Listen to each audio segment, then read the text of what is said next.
Donc la cellule, hein, elle est constituée de beaucoup d'éléments. Je vais vous parler d'un petit organite qu'on appelle la mitochondrie tout à l'heure, qui est très importante. Donc c'est globalement une cellule. Dans notre corps, on est constitué de 100 000 milliards de cellules. En fait, ces cellules, elles vivent, elles communiquent, elles se divisent, elles se réparent.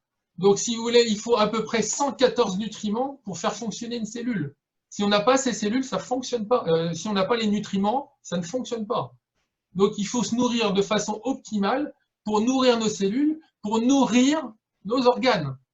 Vos cellules fabriquent des tissus qui fabriquent des organes. Donc, si ça ne fonctionne pas, c'est qu'on mange mal. Ce qui est très important, c'est vos acides gras.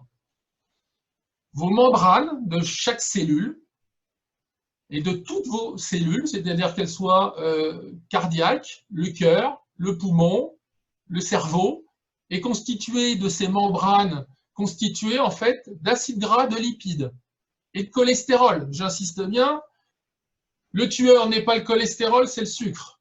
Et ce qui est très important, ce sont vos oméga 3 et les oméga 6 qui sont à l'intérieur de cette membrane. En fait, l'intérêt d'une membrane, c'est qu'elle soit fluide.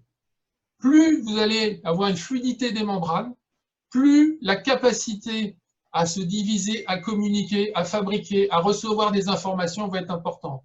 Si vos membranes sont rigides, vous serez malade. Imaginez des membranes rigides au niveau de votre cerveau. Eh ben, j'ai des trous de la mémoire. Je suis fatigué. Je dors mal. Parce que les neurotransmetteurs ont une nécessité de véhiculer dans les neurones. Et donc, pour ça, il faut une fluidité membranaire. C'est la communication qui est très importante. Et en fait, on est en train de déroger aux lois de l'espèce parce que, vous voyez, il y a 200 ans, on avait un oméga 6. Donc, on avait 3 oméga 6 pour 1 oméga 3 dans nos membranes. Et malheureusement, on est passé à 15 oméga 6 pour 1 oméga 3 à cause du fait que nos animaux ne mangent plus d'herbe. Ils mangent des farines animales. Et en fait, le maïs, entre autres, est bourré d'acide arachidonique, donc d'oméga 6. Les oméga 3, en fait, ils vont être précurseurs de nouvelles molécules, c'est très important. En fait, ils se détachent de la membrane cellulaire pour aller dans la cellule, fabriquer en fait de nouvelles molécules. Et ces oméga 3, eux, vont fabriquer des molécules anti-inflammatoires, alors que les oméga 6 vont fabriquer des molécules pro-inflammatoires. Donc le problème, c'est comme on a dérogé aux lois de l'espèce, à déséquilibrer, notre système immunitaire, il est en inflammation tout le temps. Donc comme je dis, on allume le feu et on essaye de l'éteindre et on n'y arrive plus. Alors, comme je dis, donc l'EPA, qui est la molécule oméga 3, il y en a une qui est anti-inflammatoire. Et le deuxième molécule, le DHA, il fluidifie vos membranes. Je vous donne juste un exemple. Il y a une étude ARETS qui a été publiée il y a très longtemps. La DMLA, donc la dégénérescence maculaire liée à l'âge, je vous donne juste un exemple, elle est en partie liée à cette carence en DHA. C'est moins 30% quand vous prenez les oméga 3. L'acide arachidonique et l'oméga 6 qui est pro-inflammatoire. Le constat, c'est qu'il faut fluidifier nos membranes, apaiser le système immunitaire. Et donc, comme vous êtes fait d'eau, il faut bien comprendre que vos membranes doivent être fluides. Si on n'a pas de fluidité membranaire, on est malade. Les oméga 3 et les oméga 6, en fait, c'est une balance. Et si on prend les oméga 3, regardez à droite, c'est une molécule anti-inflammatoire, agrégant plaquettaire, anti-agrégant plaquettaire, c'est-à-dire que les plaquettes coagulent. C'est pour ça qu'il y a de plus en plus d'AVC, éventuellement, d'infarctus, et dilate les vaisseaux, ça relâche. Alors que les oméga 6, donc l'acide arachidonique, il est inflammatoire du corps, il entraîne une coagulation excessive et il contracte les vaisseaux. Rappelez-vous que vos vaisseaux, ce sont vos vaisseaux sanguins, mais ce n'est pas que les vaisseaux, ce sont aussi les bronches, le poumon, le côlon.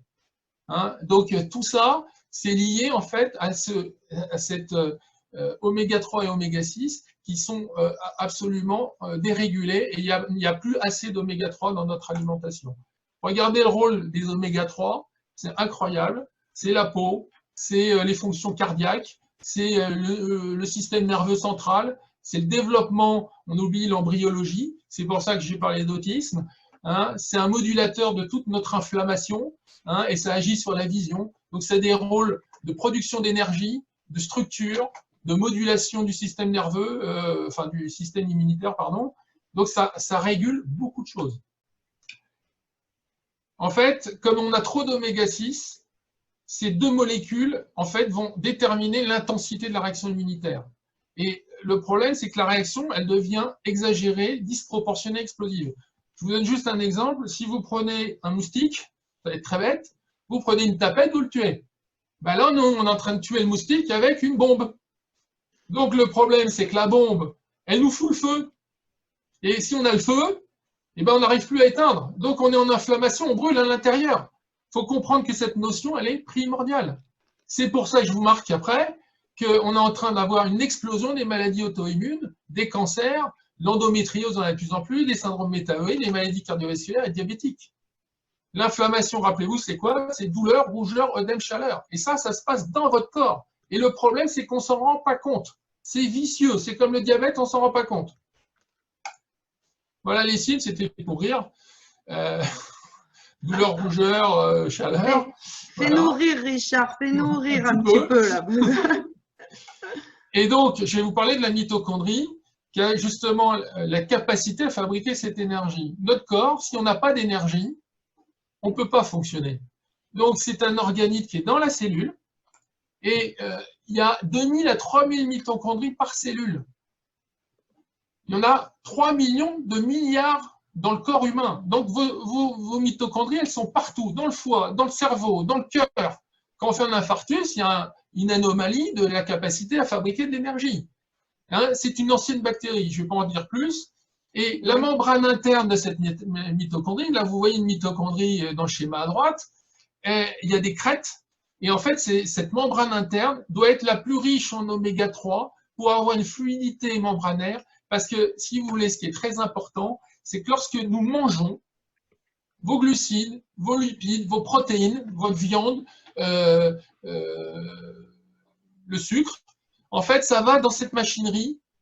Et cette machine, elle va fabriquer quoi? Elle va fabriquer de l'énergie. On en consomme 40 kilos par jour. Je ne sais pas si vous voyez. Un marathonien, c'est 100 kilos. Donc, si on n'a pas une mitochondrie, eh ben, ça ne fonctionne pas. Pensez qu'une chose, c'est que la mitochondrie, elle est partout, et dans tous vos organes. Le foie, les ovaires, les testicules, les spermatozoïdes, les surrénales, les reins, enfin, partout. Et donc, si, en conséquence, si on n'est pas capable de produire cet ATP, cette énergie, on est fatigué chronique. Et il y en a de plus en plus. Et je pense que sur les 360 gens qui sont là, je pense qu'il y a beaucoup de gens fatigués et ils ne comprennent pas pourquoi. 432. 432, ça a augmenté. Super.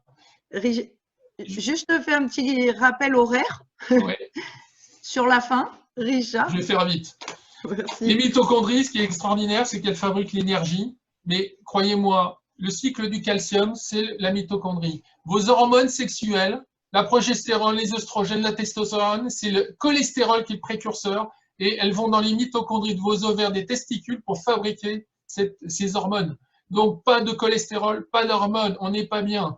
L'apoptose, ça veut dire qu'on détruit une cellule qui peut être précancéreuse grâce à la mitochondrie. L'insuffisance rénale, elle est liée à la mitochondrie. La synthèse de la vitamine D est liée à la mitochondrie.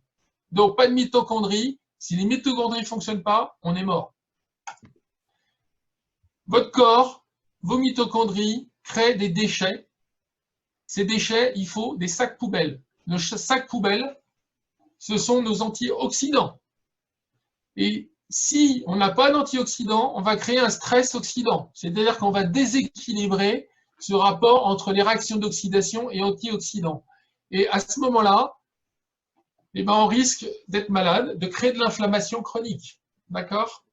Ces molécules, ces déchets, en fait, ce sont les agresseurs numéro 1 de nos cellules. C'est ce qu'on appelle des radicaux libres. En fait, ça attaque toutes nos membranes. Notre noyau, notre ADN, nos cerveaux, c'est pour ça qu'il y a de plus en plus de maladies d'Alzheimer, de Parkinson, parce qu'on s'oxyde. D'accord? Donc, regardez le stress oxydant, d'où il vient. Hein, ça peut être l'hygiène, le tabac, les pollutions, les infections, etc. Donc, il y a des facteurs de l'extérieur et de l'intérieur.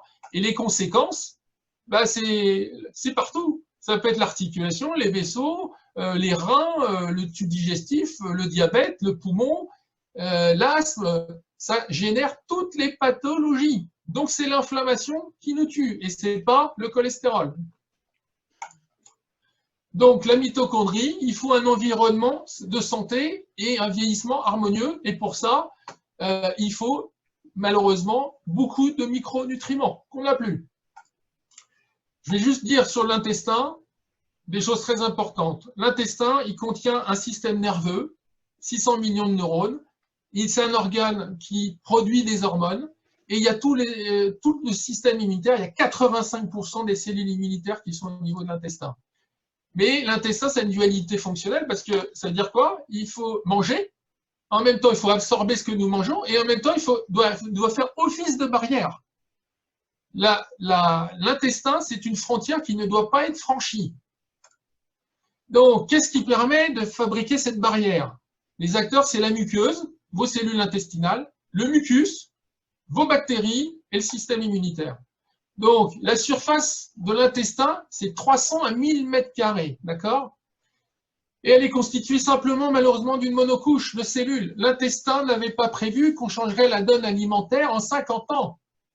Nous n'avons pas muté. Nous sommes les mêmes qu'avant. Et le problème, c'est qu'on se retrouve avec des cellules fragilisées. Et pensez à une chose, c'est que c'est 50 milliards de cellules qui meurent et qui se renouvellent tous les 2 à 3 jours. Il faut du matériel, il faut donner à manger à nos cellules.